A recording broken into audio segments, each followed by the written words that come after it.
ang ganda ng produkto mo, pero bakit gano'n? Walang bumibili.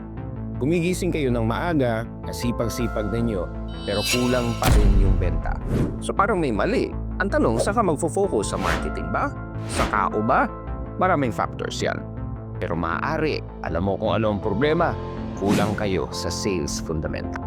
Dahil tama yung hire mo, pero ang maaaring problema, it is the sales strategy that your people and your company are implementing. Kapag hindi okay ang sales strategy, hindi okay ang benta. Sumusubok tayo, ikaw mismo may-ari, you go to your clients and try to sell. It works when you're the one doing it. Pero pag pinasa mo naman sa tao mo, ba't hindi nila masarado yung benta? And you've given a lot of effort. Nagpo-post, TikTok, nagla-live, you're creating all of these contents and somehow it's not converting. At alam mo naman, if the sales process is not correct, then it's like you're in a desert screaming tapos walang nakakarinig. Sumusubo ka magbenta pero hangin lang ang nakikinig sa iyo.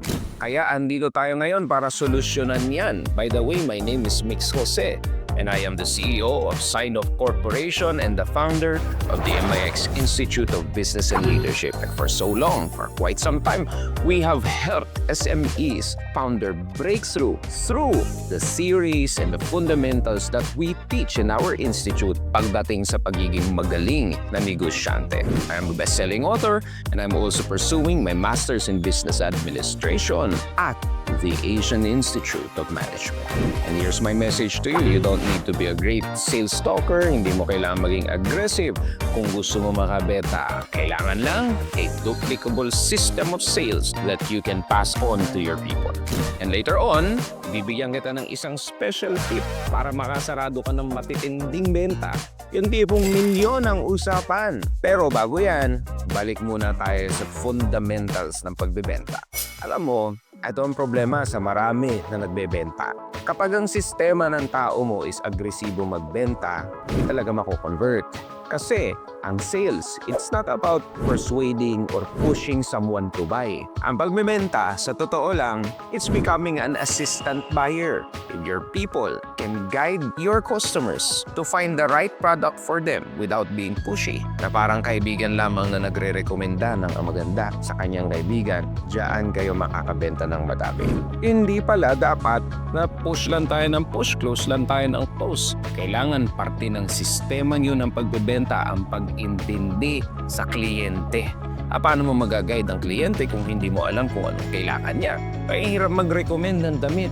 Kung hindi mo alam na kasal pala pupuntahan, baka mamaya Halloween na damit ang ibigay mo sa kanya. Kaya bad trip yun, hindi bibilin, syempre, di ba? So it's important for us to understand the needs and wants of the clients first, especially if you're selling high ticket. Sige, tingnan mo kung naiintindihan mo talaga yung kliyente. Example, accounting services. Sasabihin nila ayaw ko ng hassle. Pero is that really the reason why you get an accounting services? Sa totoo, ang deepest fear at deepest pain kung bakit kukuha ka ng magandang accounting service is takot kang makulong o takot kang magkaroon ng problema sa gobyerno, takot kang habulin ng BIR. And kapag naiintindihan ng sales team mo ang totoong pain ng customer mo, that's when the closing happens. So it's important for you to insert customer interviews so that your clients can be clearly understood by your agents. So, ano yung quick tip ko sa iyo? To sum up itong pinakaunang tip, intindihan mo ng maigi yung customer. Pasok nyo na sa process ng sales nyo yan.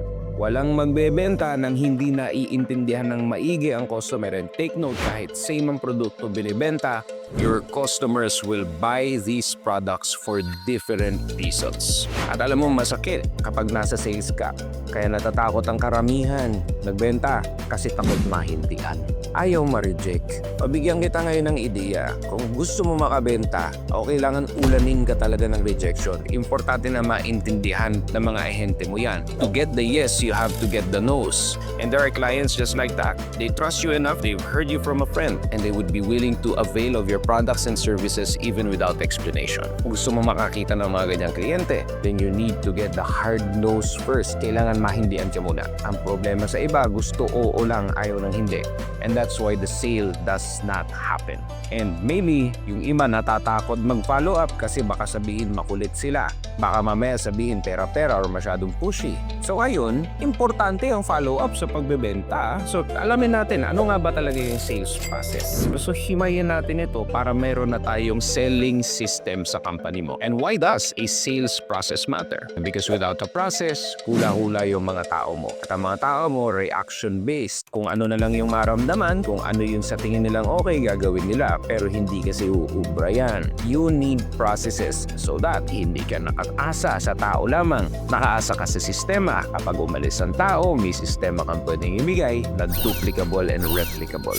So how does it work? So unang-una, the sales process starts with prospecting. Kailangan makahanap ng tamang tao at makwalify itong mga taong to. Kasi alam nyo, hindi lahat ng customer na nandyan are your customers. In fact, you have to be able to say no to some people because your sales team essentially would be wasting time if you do not prospect the right way. Kung hindi sila qualified bumili ng bahay, why would you even talk to them? And ang problema sa maraming sales people, basta meron lang makausap so that they have some form of output. Even if the customer is not qualified, they would still talk to them. And now you're paying money for your salespeople to talk to unqualified clients. Ang tawag dito sa operations management is wastage. They are wasting company resources by talking to the wrong people without customer qualification. Meaning pinipili mo yung customer mo, magsasayang ka lang talaga ng pera.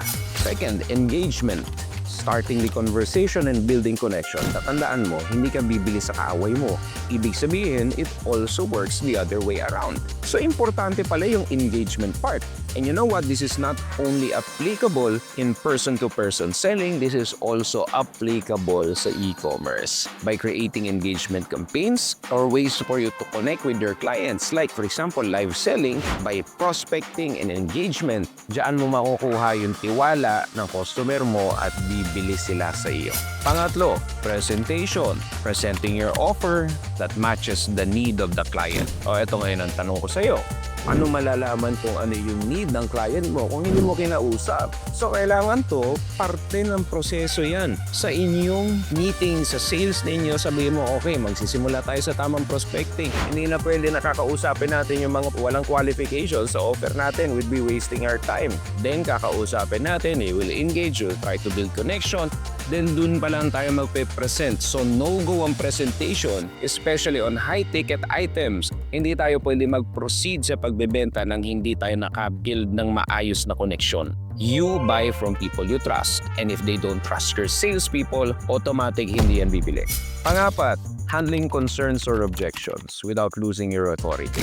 Alam mo, kapwa ko CEO, marami talaga sa mga salespeople kapag nahindian or sabihin ng customer ay parang hindi po para sa akin. Humihinto na sila, hindi nila pinupush. Hindi kasi pwedeng ganun. Alam mo ba na kailangan mahindian ka ng 5 beses bago umuo yan? So paano ngayon? Yung unang beses pa lang, umaatras na yung salesperson. So implement mo sa sales process. During handling objections or handling concerns, it's important for them to try at least 5 times. If the client still says no after the 5th attempt, that's when you let go of the client. Pero kung una pa lang tapos hindian na at hindi i-address yung concern, you've essentially wasted your time dahil walang umuoo agad on the first closing attempt. So importante dito na matuto yung mga tao natin kung paano sumagot verbatim, ibig sabihin word per word, ng lahat ng mga posibleng ibato sa iyo ng kliyente. Kailangan marunong yung mga tao mong sumagot yan. Otherwise, you'll be wasting your leads. And panglima, closing.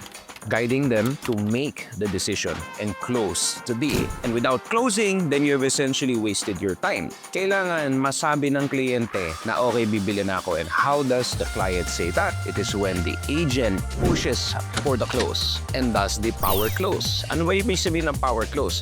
Yung direct statement na, okay, bumili ka na. Let's get the form, let's fill it up, and we can start on the project right now.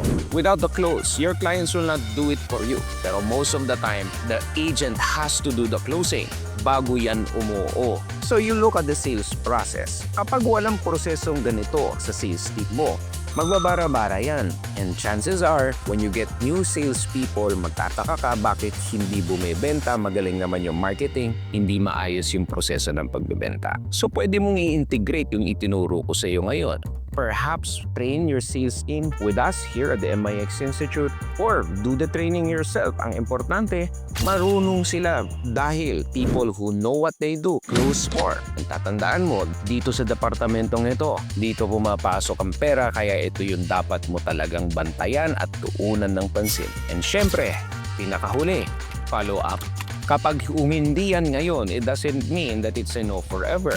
Tatandaan mo, and even in my personal experience, I've had clients who I've talked to 5 years past. And then eventually they would say, Mix, I am now ready. Sometimes I even forget kung anong pinag-uusapan namin in the first place. Pero bumabalik ang kliyente kahit na hindian ka ngayon. So do not burn bridges and make sure to follow up. Because maybe hindi pa nila kailangan ngayon, but kailangan nila in the future. Just that, during the time na nakausap nyo sila, either wala silang pera, hindi pa sila handa, or wala pa silang oras. So ngayon, kung hindi ka pa rin naniniwala, pambihira, o sige, bibigyan kita example. Naalala mo yung huli mong bisita sa clinic. Pag upo mo doon, na-meet ka ng doktor, ano nangyari? Rinisetahan ka ba agad? Isang tingin sa'yo, may reseta na. Doesn't happen that way, di ba? Magugulat ka. Dok, di ko pa nga nasabi sa'yo yung problema, rinisetahan mo na ako. Ganon din kasi sa sales Pag nagre-reseta ka na nang hindi mo pa nasatanong kung anong kailangan, ay ba'y kalakuhan yon. And that's why a sales process is important to actually implement in your team. Because you might have a team of doctors prescribing medicine na hindi naman ayon ang sakit nila. At ganoon din sa sales, hindi ba? Hindi ka kaagad magpipitch, hindi ka kaagad magbebenta nang hindi mo naiintindihan yung customer mo.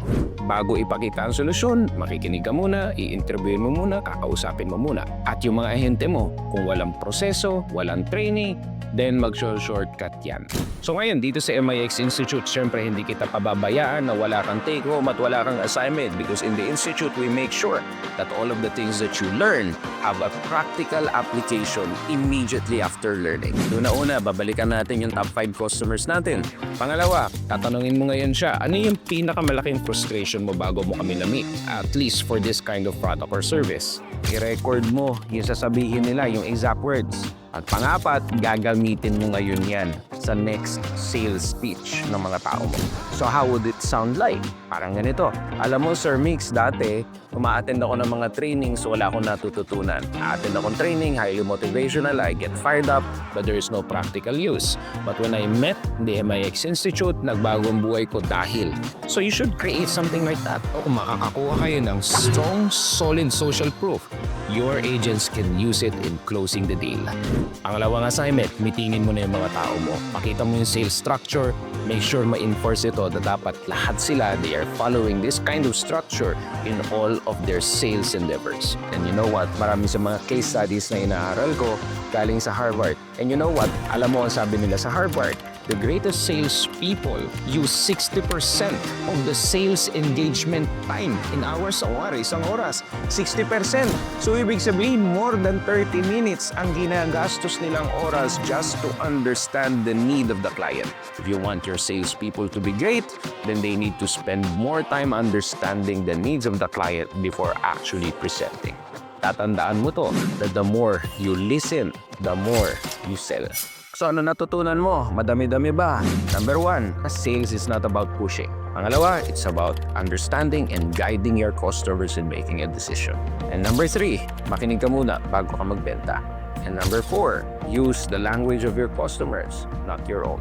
Because at the end of the day, you do not have to be naturally gifted in conversation and communication. All you need to have is the willingness to listen and be naturally curious about your customers' problems. Kung bukal ang puso mo sa pagtulong sa kliyente, makakabenta ka dahil mahahanap mo ang solusyon sa kanilang mga problema.